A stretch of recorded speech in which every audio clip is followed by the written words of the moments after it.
Au-dessus de la porte se trouve une crucifixion peinte sur un panneau de bois.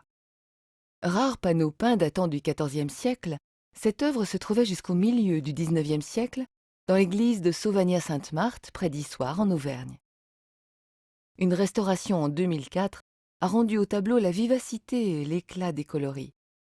Les subtiles nuances de rouge violacé et de vert intense des drapés, ainsi que l'argent doré des auréoles, donnent à ce panneau une présence et une force remarquables.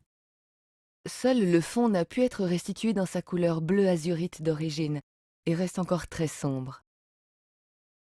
Les personnages expriment leur douleur par la pose contournée de leur corps et de leur visage.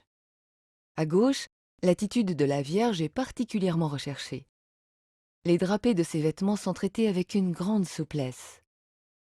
À droite, sous le pied gauche de Saint Jean, vous pouvez distinguer un blason sur lequel se devine le départ d'une mitre.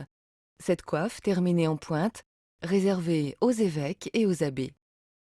Ce détail permet de penser que la peinture a été commandée par l'abbé d'Issoire, propriétaire de la seigneurie de Sauvagnat.